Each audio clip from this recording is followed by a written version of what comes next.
अब पता चल गया कि उस जमाने में जो हजरत अली के मुखालफीन थे वो कौन थे, यही वहाबी पार्टी।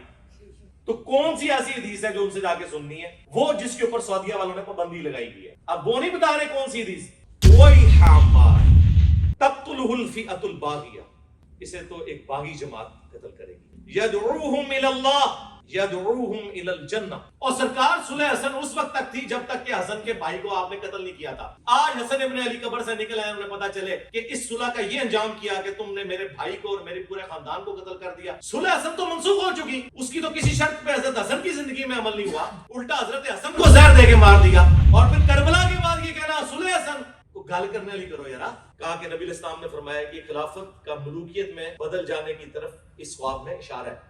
अब ये हदीस जब सुनाई ना अबू बकरा ने, तो जियाद ने गर्दन से पकड़ के हज़रत मुआविया के दरबार से बाहर निकाल दिया धक्के मार के, और कहा कि तुम और कोई हदीस किसी लंबी। अस्सलाम वालेकुम। तो आज का जो मेरा व्लॉग है वो है इंजीनियर मोहम्मद अली मिर्ज़ा से मिलने के बारे में। आज हम लोगों ने जाना है उनसे मिलने के लिए। आज संडे है, सुबह फजर की नमाज़ पढ़ के मैं रेडी हो चुका हूँ और नाश्ता मैंने रात को ही रेडी कर लिया था, बगरखानी ले आया था। जो आज के मेरे मेन टॉपिक होंगे, एक तो ये है कि उनकी एकेडमी का रास्ता बताना कि वो कौन सी जगह पे है। सेकंड चीज़ है कि मेरे दो क्वेश्चन हैं। एक ये कि नबी पाक सल्लल्लाहु अलैहि वसल्लम की जो कुछ लोग क्लेम करते हैं 4 बेटियां हैं, जिसके मैं एक मौलवी साहब हैं उनका क्लिप भी लगाऊंगा कि उन्होंने कहा कि जिस टाइम आयत मुबाइला नाजिल हुई तो नबी पाक सल्लल्लाहु अलैहि वसल्लम को अल्लाह पाक ने कहा कि आप अपनी बेटियाँ लेके जाएँ, जिसका कि तुम अपने मर्द लेके आओ, हम अपने मर्द लेके आएंगे, तुम अपनी औलाद लेके आओ, हम अपनी औलादें लेके आएंगे, तुम अपनी औरतें लेके आओ, हम अपनी औरतें लेके आएंगे। तो उन्होंने इसको जस्टिफाई किया कि जिस टाइम औरतों का कहा है तो इससे ये साबित होता है कि नबी पाक सल्लल्लाहु अलैहि वसल्लम की एक बेटी नहीं थी, वहाँ पे वाहिद की जगह जमा इस्तेमाल हुआ है। तो मेरा ये क्वेश्चन है कि नबी पाक सल्लल्लाहु अलैहि वसल्लम, मेरा ईमान भी है और ये मेरा सवाल भी है कि अल्लाह ताला के हुक्म से बिल्कुल एक ज़रा बराबर भी साइड पर नहीं हट सकते। अगर तो हुक्म यह हुआ था कि तुम अपनी औरतें लेके आओ, तो नबी पाक सल्लल्लाहु अलैहि वसल्लम सिर्फ एक हज़रत फ़ातिमा को क्यों लेके गए? तो इसकी मैं जस्टिफिकेशन मांगूंगा, उनसे पूछूंगा कि मुझे काइंडली क्लियर करें। दूसरी चीज़ ये है कि जिस टाइम एक सही हदीस है कि हज़रत अली को जब एक जगह नहीं लेके गए, एक ही दफ़ा जंग पे नहीं लेके गए, तो हज़रत अली रोने लगे। तो हज़रत मोहम्मद सल्लल्लाहु अलैहि वसल्लम ने फरमाया कि क्या तुम इस चीज़ पे खुश नहीं हो कि तुम्हारी बेइज्जत वही निस्बत है जो मूसा के साथ हारून की है, लेकिन मेरे बाद कोई नबी नहीं है। एक चीज़ जब जस्टिफाई कर दी कि नबी पाक सल्लल्लाहु अलैहि वसल्लम के बाद कोई नबी नहीं है और अल्लाह ताला का भी हुक्म आ गया कि आप ख़ातमुन नबिय्यीन हैं और नबी पाक सल्लल्लाहु अलैहि वसल्लम को ये चीज़ पता भी है, तो उसके बाद अगर मगर का कौन सा मतलब मेरे ख्याल से ये पहलू नहीं होता है। ये मैं आज जस्टिफिकेशन मांगूंगा उनसे और उनसे पूछूंगा ताकि मुझे क्लियर हो कि जो एक हदीस है कि अगर मेरे बाद कोई नबी होता तो वो उमर होता। तो जब अल्लाह का एक हुक्म वाज़ेह है कि आपके बाद कोई नबी नहीं है, तो फिर नबी पाक सल्लल्लाहु अलैहि वसल्लम अगर या मगर कर सकते हैं। तो इस चीज़ का भी मैं उनसे पूछूंगा। ये 2 मेरे क्वेश्चन हैं जो आज के हैं। बाकी हम यहाँ से निकलेंगे तो मैं आपको बताऊंगा कि रास्ता उनकी अकेडमी का रावलपिंडी से कहाँ पे है और जो कुछ हम वहाँ पे आज करेंगे, अगर तो वहाँ मोबाइल यूज़ करने दिया तो वो भी बताएंगे, वरना बाहर निकल के आपको अपना एक्सपीरियंस बताएंगे। तो मैं नाश्ता करके उसके बाद निकलता हूँ। मेरा दोस्त हसीब वेट कर रहे हैं, तो इसके बाद आपको मिलते हैं मरी रोड के ऊपर, आपको रास्ता भी समझाएँगे और बाकी अकेडमी में जो होगा वो भी बताएँगे। जनाब मेरा दोस्त हसीब भी आ गया। वालेकुम सलाम। हम लोग अभी बस निकलने लगे हैं यहाँ पे और देखते हैं कि कितना टाइम हमें लगेगा वहाँ पे जाने का। और बरास्ता हम जो सा GT रोड जाएंगे क्योंकि जेलम जाना है। सब कुछ आप लोगों के साथ शेयर करेंगे, तो स्टे ट्यून विद अस। 6:09 हैं और हम इस टाइम मरी रोड के ऊपर हैं। यहाँ से जाके हम सीधा होंगे लेफ़्ट साइड के ऊपर मड़ीर हसन से सीधा कचहरी, और कचहरी वाली रोड हम सीधा लेके जाएंगे GT रोड जो आपको लेके जाती है जेलम। तो रास्ते की तो मैं कोई वीडियो नहीं बनाऊंगा, सीधा आप जेलम में जाके मिलेंगे ताकि वीडियो जितनी छोटी से छोटी हो सके। तो सीधा चलते हैं वहाँ पे जेलम में। हाँ जी, तो हमने दीना क्रॉस किया और हम जेलम सिटी के अंदर इस टाइम पहुँच चुके हैं। जेलम सिटी से आपने बिल्कुल सीधा आना है। अगर आप रावलपिंडी इस्लामाबाद से आ रहे हैं तो यहाँ से हम जाएंगे, पुल क्रॉस करेंगे। मैं आपको बताऊँगा जिस टाइम कैंट से हमने लेफ़्ट साइड के ऊपर मुड़ना है, तब तक के लिए जो नहीं ये पुराना रास्ता है। सिर्फ ये जो लेफ़्ट साइड जा रही है ना, यहाँ पे पुराना रास्ता था जो इनकी पुरानी अकेडमी थी। अब इनका जो रास्ता है वो चेंज हुआ है। हम लोगों ने यहाँ से सीधा ही जाना है। जो डिस्ट्रिक्ट हेडक्वार्टर जेलम में पहले यहाँ लेफ़्ट जाना पड़ता था, लेकिन अब आपने सीधा जाना है। इस शहर से आप सीधा जाएंगे, मैं आगे आपको गाइड करता हूँ कि कहाँ से जाके आपने मुड़ना है।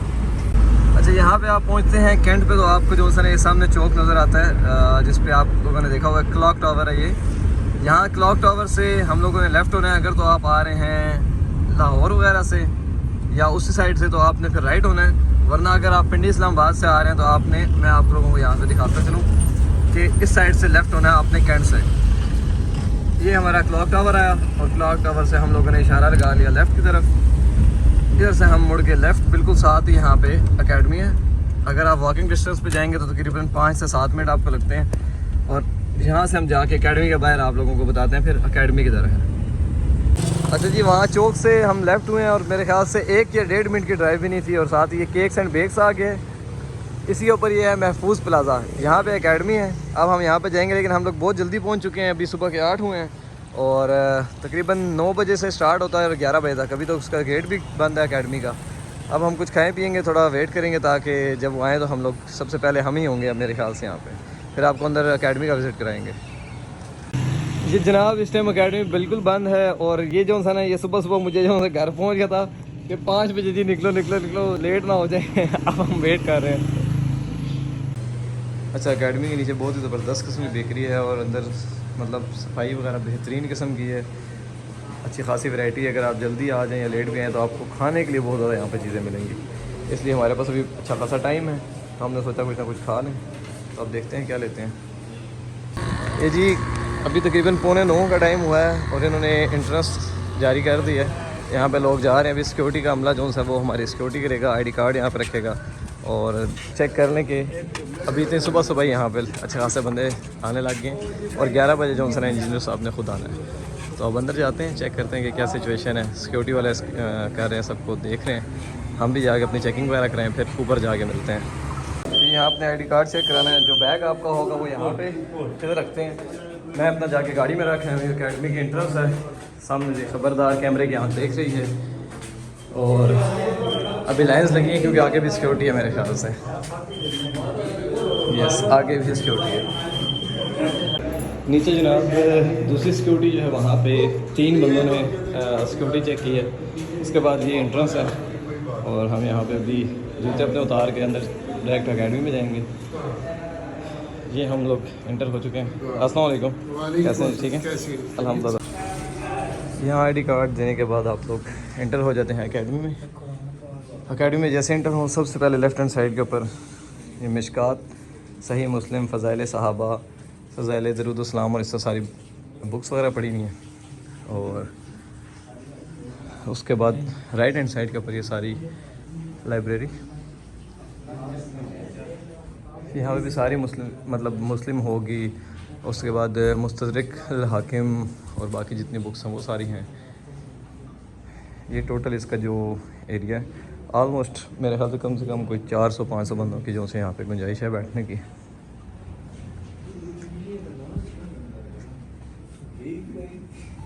और ये जी स्लोगन कि नबी के जैसे कोई नहीं, बाबत शाही कोई नहीं, ना मैं बाबी ना मैं बाबी, मैं हूँ मुस्लिम इल्मी किताबी। ये इनके मेन स्लोगन्स हैं। और यहाँ पे बैठते हैं इंजीनियर साहब। अब हम उनका वेट करेंगे, जब वो आएंगे उसके बाद देखेंगे क्या होता है। अच्छा, आउट स्टेशन दोस्त जितने भी यहाँ पे आते हैं, सबसे बेस्ट चीज़ ये है कि आप क्योंकि सुबह सुबह पहुँच जाते हैं, यहाँ पे नाश्ते का तमाम भी है।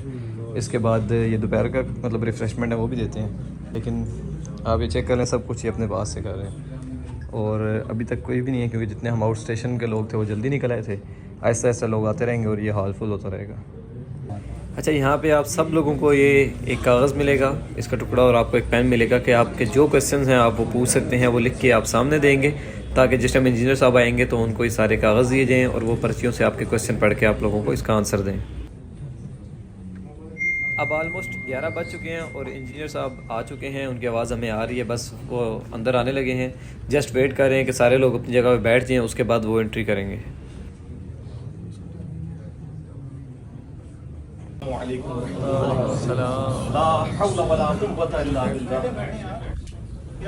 हस्बुनल्लाहु व निअमल वकील, या हय्यु या क़य्यूम बिरहमतिका अस्तगीथ, ला इलाहा इल्ला अंता सुब्हानका इन्नी कुन्तु मिनज़ ज़ालिमीन। अल्लाहुम्मा रब्बना आतिना मिन लदुनका रहमा व हय्यि लना मिन अमरिना रशदा। अल्लाहुम्मा सल्लि अला मुहम्मद व अला आलि मुहम्मद व अस्हाबि मुहम्मद व अज़वाजि मुहम्मद व उम्मती मुहम्मद अजमईन इला यौमिद्दीन। वीडियोस की शक्ल में तो वो इस काम के लिए निकले हैं कि वो नासबियत का झंडा उठाएं और वही झूठे इल्जामात जो मेरे ऊपर पहले उन्होंने लगाए थे कुछ साल पहले, वही दोबारा रिपीट किए हैं। चंद एक चीजें उन्होंने नई बयान की हैं, तो मैं चाह रहा हूं कि इसको उधार ना रखा जाए, ताकि पता है फिर वो पुरानी बात हो जाए तो फिर मुझे भी बात करने में मजा नहीं आता, तकलीफ दे चीज होती है। उन्होंने उस वीडियो के अंदर मेरे ऊपर वही इल्जाम लगाया जो पिछले दिनों इन्होंने ट्रेंड भी चलाया था, मैंने तबीयत साफ कर दी FIR वाले इशू के अंदर भी, कि जी ये कहता है कि मैं अगर उस जमाने में होता तो सहाबा के खिलाफ तलवार उठाता। मेरे भाई मैंने ये बात की है, मैंने ये कहा था कि मौला अली अलैहिस्सलाम के हक में मुखालफीन पर तलवार उठाता। इसमें कौन सी शरई तौर पर गलत बात की है? ये तो ऐने ईमान है। अब पता चल गया कि उस जमाने में जो हजरत अली के मुखालफीन थे वो कौन थे, यही वाबी पार्टी। हाँ, आज के जमाने की तो बात ही नहीं हो रही है। फिर वो कहता है कि जी मैंने पहले कहा था ये छुपा हुआ राफजी है, अब मैं कहता हूं ये खुला राफजी है। वाह, इस प्लेनेट अर्थ पे कौन सा राफजी है जो हजरत मुआविया रदियल्लाहु ताला अन्हु कहता हो, हजरत मुगीरा इब्न शुअबा रदियल्लाहु ताला अन्हु कहता हो, हजरत अमर बिन आस रदियल्लाहु ताला अन्हु कहता हो। इन तीनों को तो कोई राफजी तकिया करके भी रदियल्लाहु अन्हु नहीं कहता। मुस्लिम में 5 तुरुक 7320 से लेकर 7324 तक अब्दुल्ला बिन अब्बास अपने बेटे अली को भेजते हैं इकरमा ताबी के साथ कि अबू सईद खुदरी के पास जाओ और उनसे जाकर उनकी हदीस सुनो। भाई अबू सईद खुदरी तो उन 7 सहाबा में है जिन्होंने सबसे ज्यादा हदीसें रवायत की हैं, तो कौन सी ऐसी हदीस है जो उनसे जाके सुननी है? वो जिसके ऊपर सऊदिया वालों ने पाबंदी लगाई हुई है। अब वो नहीं बता रहे कौन सी हदीस, गए हैं वो कहते हैं मैं गया तो मैंने देखा, इकरमा ताबी कहते हैं कि हजरत अबू सईद अपने भाई के साथ अपने बाग को पानी लगा रहे थे, तो हमने जाकर बस इतना कहा कि हम आपसे आपकी हदीस सुनने आए, जिसके ऊपर सऊदिया वालों ने पाबंदी लगाई हुई है। ये ब्रैकेट में उनका बैठ जाओ। फिर उन्होंने कहा कि सुनो, मस्जिद नबी की तामीर का मौका था, बाज रवायतों में खंदक खोदी जा रही थी। वो खंदक इसलिए खोदी जा रही थी बुनियादें रखने के लिए मस्जिद नबी की। तो वो कहते हैं जी ये तो हदीस में इख्तलाफ है, कहीं खंदक का जिक्र है, कहीं मस्जिद नबी का जिक्र है। देखो बुखारी मुस्लिम के ऊपर ये शक कर रहे हैं इसलिए कि अपने फिरके के खिलाफ चलेगी। अब इनको पता चल गया होगा कि हनफी रफुल यदैन की हदीसें क्यों नहीं मानते।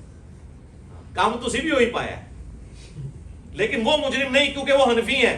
तुम कहते हो हम अहले हदीस हैं, तुम मुनकरीन हदीस होगे ना, तुम्हें नहीं छोड़ेंगे। तो अबू सईद खुदरी कहते हैं कि बाकी असहाब जो है वो एक एक पत्थर लेके आ रहे थे और हजरत अम्मार ने 2 पत्थर उठाए हुए थे, इतने बड़े बड़े पत्थर, पहाड़ी जो पत्थर 50+ एज में। और हुजूर को इतना प्यार आया, आपने अपने मुबारक हाथों से उनके सर और दाढ़ी से मट्टी झाड़ी और कहा वही अम्मार, अफसोस है अम्मार, तक़्तुलुहुल फ़िअतुल बागिया, इसे तो एक बागी जमात कत्ल करेगी। यदउहुम इलल्लाह यदउहुम इलल जन्नह, ये दोनों अल्फाज हैं, ये इन्हें अल्लाह और जन्नत की तरफ बुला रहा होगा। व यदउनहु इलन नार, जबकि वो जो जमात है वो इसे जहन्नम की आग की तरफ बुला रही होगी। ये है इनके गले का फंदा, ये हदीस, और ये हदीस से मुतवातिर है। हमारे शेख जुबैर अली ज़ई रहमहुल्लाह ताला, जो इनके अजम में सबसे बड़े हदीस के इमाम है, जिस तरह अरब में शेख अलबानी है, शेख अलबानी भी इसे हदीस से मुतवातिर कहते हैं, और शेख जुबैर साहब भी। बल्कि उनकी वीडियो तो मैंने साथ बैठ के रिकॉर्ड करवाई है, उसमें जो आवाजें आ रही है ना वो मेरी हैं। देखे मैंने कितनी लंबी प्लानिंग करके काम डाला है वापियों के साथ बोल बोल के।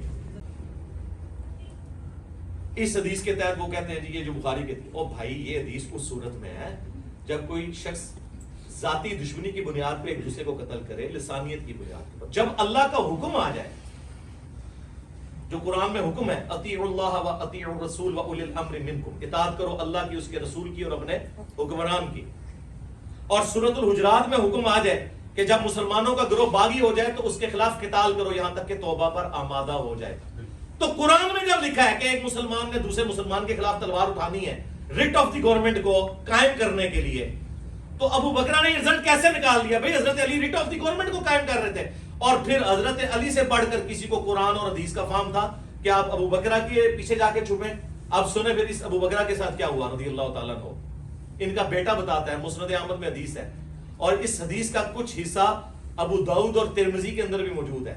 उसमें बस इतना ही है कि अबू बकरा रज़ियल्लाहु ताला अन्हु कहते हैं कि, लेकिन इस हदीस का जो शान इरशाद है वो बाद में आएगा मुस्नद अहमद में। पहले मैं ये हदीस मैंने अपने पॉम्फलेट में भी डाली हुई है, इतना हिस्सा कि अबू बकरा कहते हैं कि नबी इस्लाम लोगों से पूछा करते थे, अगर किसी को ख्वाब आया हो तो नबी इस्लाम उसकी ताबीर इरशाद फरमाते थे। तो एक शख्स ने आके अर्ज किया, या रसूलल्लाह मैंने ख्वाब में देखा कि आसमान से एक तराजू नाजिल हुई है और आपको और अबू बकर को तोला गया और आप वजनी हो गए उसके ऊपर।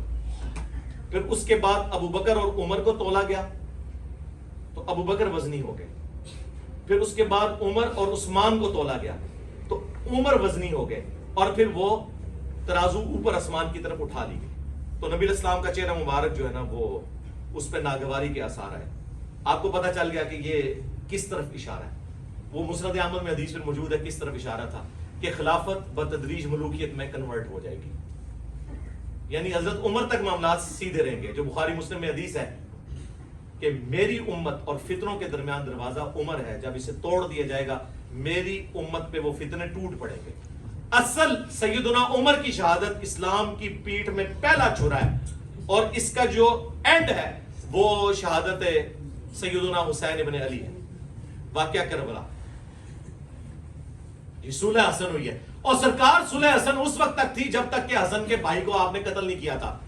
आज हसन इब्न अली कब्र से निकल आए, उन्हें पता चले कि इस सुलह का ये अंजाम किया कि तुमने मेरे भाई को और मेरे पूरे खानदान को कत्ल कर दिया। सुलह हसन तो मनसूख हो चुकी, उसकी तो किसी शर्त पे हजरत हसन की जिंदगी में अमल नहीं हुआ, उल्टा हजरत हसन को जहर देके मार दिया। और फिर करबला के बाद ये कहना सुलह हसन को गाल करने वाली करो यारा। जिस तरह सुलह हुदैबिया टूट गई थी इस तरह ये भी टूट गई। आज की डेट में आप क्या बात कर रहे हैं? अच्छा, उस हदीस की तरफ वापस आ जाए। इस हदीस के कुछ तुरुक जो है मुस्नद अहमद में मौजूद है,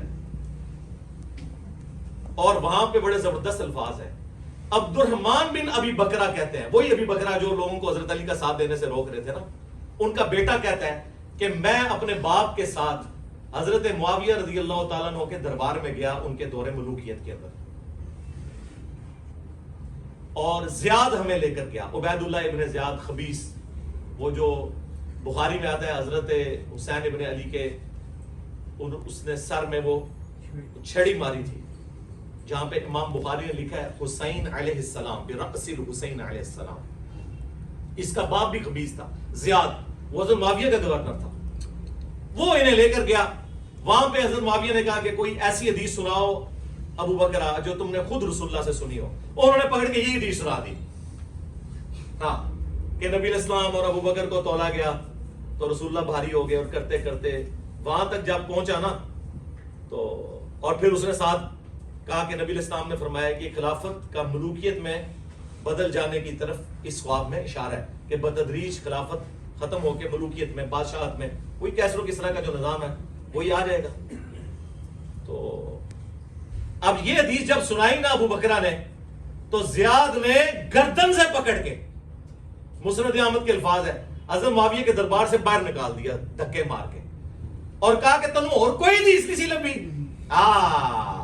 जो ये ऐसी सानू कहना ना कि तुहानू यही हदीस मिली है तख्तुलुहुल फिअतुल बागिया यदउहुम इलल्लाह व यदउनहु इलन नार। कभी कोई थोड़ा इंसाफ पसंद होगा तो कह देगा उनके मुखालफिन खवारिज भी थे, और वरना हजरत उस्मान के मुखालफिन को खारजी कह रहे होते हैं। हजरत उस्मान के मुखालफिन तो खारजी है ही नहीं थे, वो सहाबा और ताबईन थे। इसीलिए तो बुखारी में 695 नंबर हदीस है, हजरत उस्मान से जब पूछा गया कि फितरों के इमाम का कब्जा है मस्जिद नबवी पे, हम इनके पीछे नमाजें पढ़े, उन्होंने कहा नमाज एक मुसलमानों में नेकी का काम है, इनका साथ दो। हजरत उस्मान को नहीं पता था कि ये अब्दुल्ला इब्न सबा की औलाद है जो नमाज पढ़ा रही है, कहानियां बनाई नहीं है। ये बुखारी शरीफ में लिखा हुआ है, अब्दुल्ला बिन सबा इनकी तारीख में लिखा हुआ है, जाली रवायतें इकट्ठी की हुई है। हाँ, हजरत अली के जमाने में हजरत अली ने उसे खुद कत्ल करवाया, क्योंकि वो हजरत अली के लिए उलूहियत का अकीदा रखता था।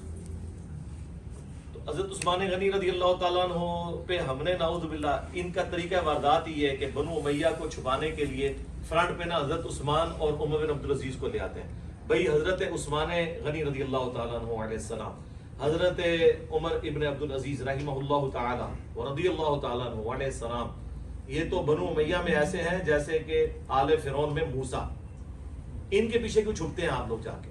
नबी अलैहिस्सलाम के साथ हजरत अबू बकर और उमर भी मौजूद थे और हजरत अली और बाकी साहब भी। हुजूर अपने एक ज़ौजा मोहतरमा के घर से निकले और थोड़ा दूर जाके आपकी जूती टूट गई तो आपने हजरत अली को गांठने के लिए दी, और थोड़ी दूर जाके हजरत अली से अलग होके हुजूर खड़े हुए और उस गैब को गनीमत जानते हुए नबी अलैहिस्सलाम ने फरमाया, देखो अल्लाह ताला ने मुझे नबी बनाकर मबूस किया, तो as a last resort Quran की तंजील की खातिर मुझे अपनी कौम के खिलाफ तलवार उठानी पड़ेगी। लेकिन तुम में एक ऐसा शख्स है जिसे कुरान की तफसीर की खातिर मुसलमानों के खिलाफ तलवार उठानी पड़ जाएगी, जिस तरह मुझे काफिरों के खिलाफ उठानी पड़ी। कहते हैं जिसमें मुसलमान के अल्फाज नहीं है। सरकार मुसलमान के अल्फाज उसमें इम्प्लाइड है, क्योंकि काफिरों के खिलाफ तो हजरत अबू बकर ने भी तलवार उठाई है, नहीं उठाई मुसलमान कज़ाब के खिलाफ, हजरत उमर ने नहीं उठाई है रोमन्स और पर्शियंस के खिलाफ, तो ये मुसलमानों के खिलाफ तलवार का जिक्र हो रहा था। हजरत अबू बकर ने कहा, अना या रसूलल्लाह, क्या वो खुश नसीब मैं हूं? फरमाया ला। रसूलुल्लाह अपनी जुबान पे ला का लफ्ज नहीं आने देते थे जूदो सखा की वजह से, लेकिन यहां पे आपने मजबूरन कहा ला नहीं। हजरत उमर ने कहा, या रसूलल्लाह मैं हूं वो खुश नसीब?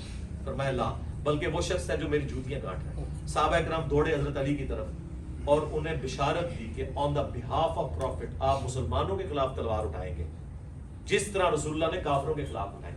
तो कहते हैं कि हजरत अली के चेहरे से हमें यूं लगा जैसे उन्हें ये पहले ही मालूम है कि उन्होंने रसूलुल्लाह की ये ड्यूटी पूरी करनी है।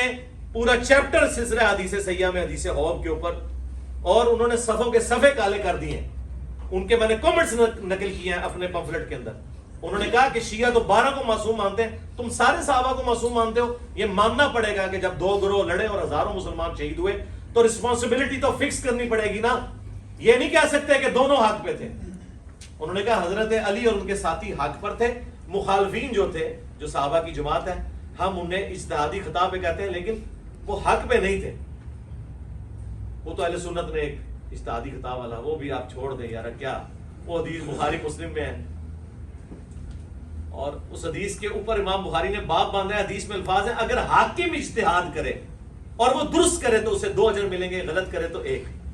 यानी अगर हजरत अली की जंगे जमल सिफीन नहरवान गलत लड़ते तो अब भी 2 अजर, उनको 1 अजर मिल जाता। यानी अगर हजरत अली रज़ियल्लाहु ताला अन्हु जंगे जमल सिफीन और नहरवान गलत लड़ते तो तब भी 1 अजर पा लेते। अब सही लड़िए तो 2 अजर। मुखालफीन का तो कोई जिक्र ही नहीं। इस पे बाब ही पढ़ ले आप, बाब क्या अल्फाज है उसके अंदर, हाकिम वक्त इज्तिहाद करे। बागी के इज्तिहाद के ऊपर तो कहीं पे भी बिशारत नहीं है, खाम खाई। इसीलिए तो बदरुद्दीन ऐनी जो हनफियों के इमाम है, उम्दतुल कारी में उन्होंने इसी कॉन्टेक्स्ट में ही तो हदीस अम्मार के कॉन्टेक्स्ट में लिखा है कि हजरत अम्मार की शहादत के बाद तो ये बात बिल्कुल क्लियर हो गई है, और तुम कहते हो कि हजरत माविया को जो है वो 1 अजर मिलेगा, हजरत अली को 2। क्या तुम इस पर राजी नहीं हो कि हजरत माविया को बराबर छोड़ दिया जाए, चे जाए कि उन्हें 1 अजर की भी बिशारत तुम सुना रहे हो? ये बदरुद्दीन ऐनी लिख रहा है। तो हजरत आयशा को इस बात का गम था कि मुझे ये नहीं करना चाहिए था। ये अल्लाह के नेक बंदों की निशानी होती है, अल्लाह ताला उन्हें मरने से पहले तौफीक दे देता है तौबा की। ऐमी तो नहीं अम्मार इब्न यासिर ने फरमा दिया था सही बुखारी में कि ऐ लोगो, आयशा बसरा से रवाना हो चुकी हैं, वो दुनिया और आखिरत में तुम्हारे नबी की बीवी है। मर्तबा नहीं कम होने दिया, लेकिन अल्लाह तुम्हें आजमाएगा कि तुम अल्लाह की इताअत करते हो या आयशा की इताअत करते हो। क्योंकि अली की इताअत अल्लाह की इताअत है, अतीउल्लाह व अतीउर रसूल व उलिल अम्रि मिनकुम। अब देख लें, यानी हजरत अम्मार ने ये नहीं कहा अली वर्सेस आयशा, तलहा और जुबैर, अल्लाह वर्सेस, लेकिन इज्जत नहीं कम की। कहा दुनिया और आखिरत में तुम्हारे नबी की बीवी है, ये तुम्हारे पे आजमाइश का है। सलफ का फार्म लो लिया है, हमारे इजाजत का फार्म ले लो। अच्छा, मजलिस ख़त्म होने के एंड पे उन्होंने हमें ये रिसर्च पेपर दिया और उसके बाद यहाँ पे चाय और प्लस समोसा, ये हर बंदे को यहाँ पे चाय और समोसा भी देते हैं वापसी के लिए। बस इसके बाद हम लोग यहाँ से निकल रहे हैं। अपना एक्सपीरियंस आपको शेयर करूँगा खाने के टाइम। हम लोग रुके हैं मियाँ जी की दाल चावल खाने के लिए। ये कहा कि हम घर जाएंगे, घर जाके मैं आपको अपना फाइनल रिव्यू दूंगा कि आज का मेरा ट्रिप कैसा रहा। तो तब तक के लिए मेरे साथ रुके, मैं एंड पे आपको हर चीज़ बताऊँगा। हाँ जी, तो मैं वापस पहुंच चुका हूँ। तो मैंने कहा अपने फाइनल रिव्यू बताऊँ आप लोगों को। जो पहले मेरे 2 क्वेश्चन थे उसमें से एक का तो मुझे आंसर अच्छा मिला, जिसमें नबी पाक सल्लल्लाहु अलैहि वसल्लम का उन्होंने बताया कि कुरान पाक में अल्लाह ताला ने उनको क्या इरशाद फरमाया अगर और मगर वहाँ पे आई। दूसरा जो क्वेश्चन था वो मुझे सही तरीके से क्लियर नहीं हुआ, क्योंकि इन्होंने कहा कि उनकी तीनों बेटियाँ फ़ौत हो चुकी थी, इसलिए आए थे मुबाइला में सिर्फ हज़रत बीबी पाक फ़ातिमा को लेके गए थे। जबकि मैंने एक उलमा दीन को सुना था जिसने कहा था कि आलम दीन को कि नबी पाक सल्लल्लाहु अलैहि वसल्लम को अल्लाह ताला ने कहा कि तुम अपनी बेटियां लेके आओ, मैं ताकि उनसे ना और इन्हें कहो कि ये अपनी बेटियां लेके आएँ। तो इससे साबित होता है कि नबी पाक सल्लल्लाहु अलैहि वसल्लम की 4 बेटियां थी। लेकिन अगर उनकी बेटियां फ़ौत हो गई थी तो अल्लाह ताला ने उनको बेटियों का नहीं कहना था, उन्होंने सिर्फ एक बेटी का कहना था। बहरहाल ये क्वेश्चन मेरा ठीक मतलब मैं जो क्लियर नहीं हो सका। दूसरी चीज़ ये है कि हम लोग यहाँ से सुबह निकले हैं और पिंडी से तकरीबन 1.5 घंटा लग गया हमें, 1 घंटा 40 मिनट। जो चौक है कैंट का, वहाँ से लेफ़्ट 1 मिनट या सवा मिनट की ड्राइव होगी आपके लेफ्ट हैंड साइड के ऊपर महफूज प्लाजा आया था, जहाँ पे नई अकेडमी है। बेहतरीन किस्म का इंतज़ाम था वहाँ पे। सबसे पहले तो यह है कि आपकी सिक्योरिटी चेक की जाती है। टाइमिंग मैं आपको बता दूँ, सुबह 9 बजे अकेडमी खुलती है, 9 से लेकर 11 तक का आपका टाइम होता है जो आपकी एंट्री होती है। उसमें आपको 3 जगह वो चेकिंग करते हैं, आपका ID कार्ड लेते हैं। अगर आपके पास कोई बैग वगैरह हो तो वो सीढ़ियों में रख लेते हैं, जो वापसी पे आपको देते हैं। उसके बाद नाश्ता, अच्छा नाश्ता होता है वहाँ पे। जो आउट स्टेशन से लोग आए होते हैं उनके लिए फ्री नाश्ता होता है। नाश्ता आप करते हैं, फिर उसके बाद अंदर 4 AC लगे हुए हैं जो बेहतरीन किस्म का चिल करते हैं। आप अंदर जाके बैठते हैं, जो जितने जल्दी जाएगा वो उतने आगे बैठेगा, उसके आई कॉन्टेक्ट ज़्यादा अच्छा होगा। 11 बजे अली भाई वहाँ पे आते हैं। 11 के बाद तकरीबन 1:30 पौने 2 तक जो सा वो खिताब करते हैं, जिसमें क्वेश्चन आंसर होता है और बाकी जो से वो थोड़े बहुत जो करंट इशू होते हैं वो चलाते हैं। उसके बाद वापसी के ऊपर आपको कुछ चाय, समोसा या चाय के साथ बिस्किट वगैरह कुछ इस तरह भी देते हैं। वहाँ से आप आते हैं तो आपकी, हाँ एक और चीज़ मैं सच्ची आपको बता दूँ कि वहाँ पे आप कोई बोल के कोई क्वेश्चन नहीं कर सकते। आपको एक टाइम लिमिट दी होती है जो 9 से 11 तक है। उसके अंदर ही आपको पर्चियाँ देते हैं और उसके साथ आपको पेन देते हैं। आपके जो क्वेश्चन हो आप उस पर लिखें। अली भाई सबके क्वेश्चन के आंसर करते हैं वहाँ पे। लेकिन जो एक चीज़ है, टाइम की कमी होने की वजह से आप क्रॉस क्वेश्चनिंग वहाँ पे नहीं कर सकते। ये सब कुछ ख़त्म होता है, उसके बाद अली भाई सबके साथ तस्वीरें बनाते हैं, एक एक तस्वीर लेके उसके बाद उन्हें भेजते रहते हैं। तो ये था मेरा आज के व्लॉग। उम्मीद करता हूँ आप लोगों को अच्छा लगा होगा। इंशाल्लाह ताला मिलते हैं नेक्स्ट व्लॉग में, तब तक के लिए अल्लाह हाफिज़।